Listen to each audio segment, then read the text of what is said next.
السلام علیکم ورحمۃ اللہ وبرکاتہ۔ Chief justice supreme court of Pakistan chief justice Gulzar Ahmed Khan sahib 18/12/2021 جو گزارش بذریعہ فیس بک اور یوٹیوب پر آپ سے کی، اس کے بعد میں نے ایک دو وکلاء سے رابطہ کیا اور انہوں نے مجھے بتایا کہ ہم یہ کیس لے نہیں سکتے اور فیس بھی ان کی لاکھوں میں، اور میں غریب آدمی ہوں، میرے پاس حرام کے پیسے تو ہیں نہیں، پرویز خٹک کی طرح کے 4 لاکھ میں نوکری بیچی ہو کہ میں وکیل کر کے وہ فیس آپ کو دے سکوں۔ تو لہٰذا میں اردو میں رٹ پٹیشن جنوری کی 29 تاریخ کو جمع کراؤں گا۔ وہ ادارہ جس کے پاس یہ رقم پڑی ہے خود ہی دے دے کہ وہ میں سپریم کورٹ میں لا کے جمع کرا دوں، نہیں تو سپریم کورٹ میں آ کے ان تمام حقائق سے پردہ اٹھاؤں گا۔ ہم نے کوئی بلیک میلنگ کسی کے ساتھ کی نہیں اور کسی سے ڈرنا ہے نہیں۔ ایک حاکم کے پاس ملک آ گیا تو اسے ریاست مدینہ بنانے کا بڑا شوق ہوا، تو اس نے ایک دن اپنے محل سے نکلا کہ آج میں اپنی رعایا کا پتہ کروں کہ وہ کس حال میں رہتی ہیں۔ 3 چور بیٹھ کے پروگرام بنا رہے تھے کہ آج کس گھر میں ڈاکہ مارنا ہے، تو یہ ان کی باتیں سن لیتا ہے، اور جب وہ دیکھتے ہیں کہ ہماری یہ باتیں اس نے سن لی تو اس نے حاکم الوقت کو بھی ساتھ شریک بنا لیا۔ اب یہ چاروں مل کے سوچ رہے ہیں کہ جی ڈاکہ کہاں مارنا ہے، تو کرا نکلا حکومت کا۔ تو اس نے کہا کہ تم میں ایسی کون سی خصوصیت ہے کہ تم ایک حاکم کے گھر میں ڈاکہ مارو گے؟ تو ایک نے کہا کہ میرے پاس ایسی تدبیر ہے اور میں ایسی سرنگ بنانا جانتا ہوں کہ محل ہو کہ گھر ہو میں اس میں داخل ہو سکتا ہوں۔ دوسرے نے کہا کہ میرے پاس ایک ایسا علم ہے کہ جہاں خزانہ ہوگا میں وہاں سے خزانہ نکال سکتا ہوں۔ اور تیسرے نے کہا میری یہ خصوصیت ہے کہ میں سامنے آیا ہوا جتنا بھی طاقتور ہو اس کا مقابلہ کر سکتا ہوں۔ تو ان تینوں نے اس چوتھے بندے سے پوچھا کہ تمہیں تو ہم نے اپنے اس کام میں شریک بنا لیا، یہ بتاؤ تمہاری کیا خصوصیت ہے؟ تو اس نے کہا تختے دار پہ کوئی بھی ہو، میں ایک اشارہ کروں تو اسے تختے دار سے اتار سکتا ہوں۔ تو انہوں نے کہا اس سے اچھی بات کون سی ہے کہ ہمارے ساتھ ایک ایسا ساتھی ہو جائے جو تختے دار سے بھی اتارنا جانتا ہو۔ کرا نکلا تو حاکم کے گھر کا نکلا۔ اگر حاکم الوقت کے گھر میں چاروں داخل ہوتے ہیں تو پہرے دار ان کو کہتا ہے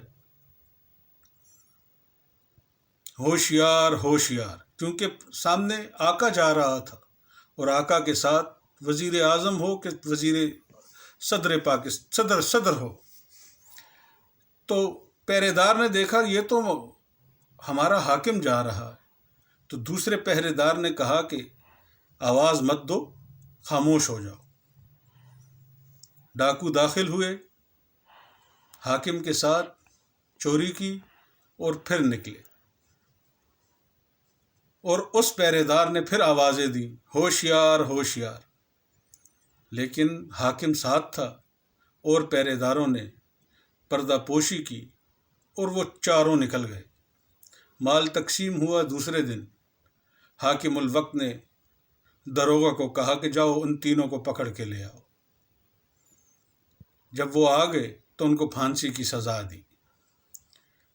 پھانسی کی سزا دی تو اس میں ایک دانا تھا شخص، اس نے اس شخص کو پہچان لیا کہ یہ وہی ہے جو رات کو ہمارے ساتھ اس فراڈ میں ملوث تھا۔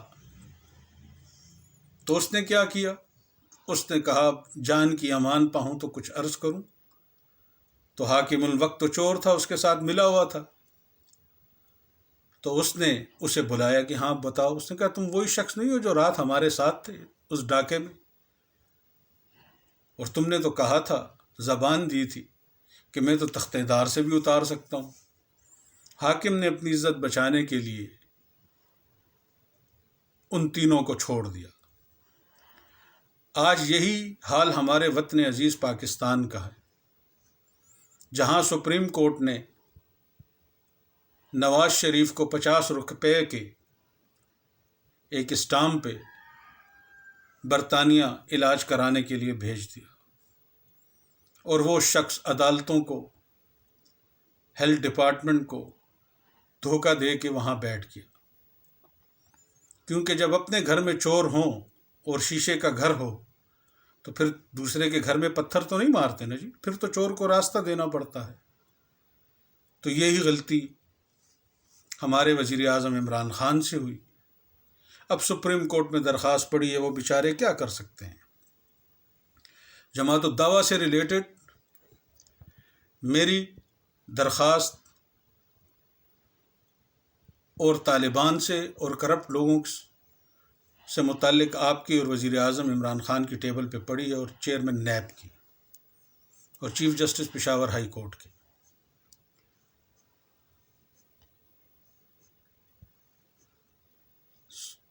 جماعت الدعویٰ کے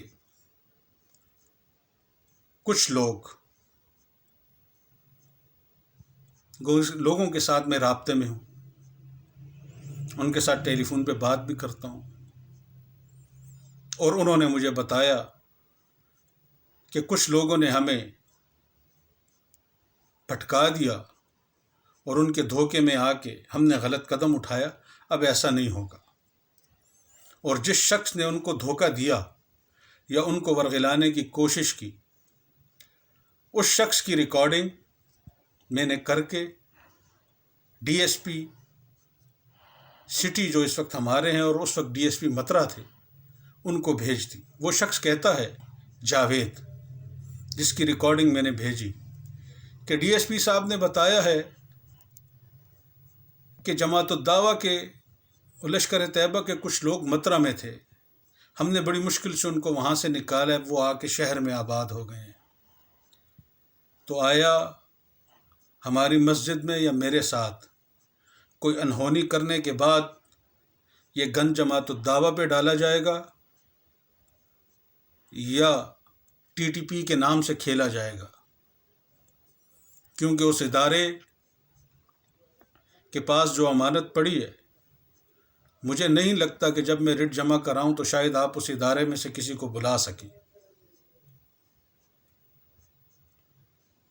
لیکن ریکارڈ پہ تو بہت کچھ آ جائے گا نا سر، اور ایسے بھی میرے 1-2 بیان آلریڈی ریکارڈڈ ہیں۔ اگر مجھے کچھ ہو گیا تو وہ حاکم کو کام آئیں گے، وہ سپریم کورٹ میں، کیونکہ یہ مردہ قوم ہے، یہ زندہ لوگوں کی تو سنتی نہیں ہے۔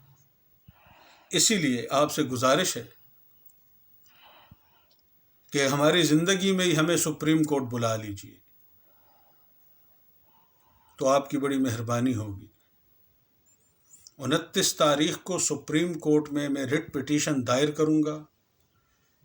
اگر سپریم کورٹ ہمیں عزت دینا چاہتی ہے تو خدا را ہماری اس درخواست میں ہمیں بلا لیں، کہ ہم کہہ سکیں کہ ہمارا چیف جسٹس عدل و انصاف کرنے والا ہے۔ اگر آپ وزیر اعظم عمران خان کی 31 مئی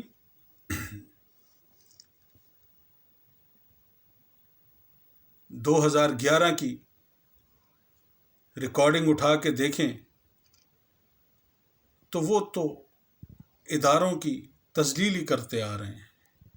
اے پی ایس کے ثانیہ میں بھی سن 2014 میں وہ شہداء کے لواحقین کے ساتھ کیا بات کر رہے ہیں؟ وہ تو کہہ رہے ہیں اللہ نے اگر مجھے موقع دیا تو ان باتوں کا جواب میں آپ کو دوں گا، اور اللہ نے جب ان کو موقع دیا تو سپریم کورٹ میں انہوں نے سابقہ کور کمانڈر پشاور اور سابقہ آرمی چیف کے خلاف جو سازش، وہ گنونے کھیل کا مرکزی کردار بنے، وہ 22 کروڑ عوام کے سامنے ہے۔ اور مجھے امید ہے کہ آپ انصاف کریں گے، اور ڈی ایس پی سٹی فدا حسین صاحب کے واٹس ایپ نمبر پہ 9 نومبر کو میں نے وہ ریکارڈنگز بھیج دی تھیں، اور ساتھ D S P special branch کے بھی نمبر پر۔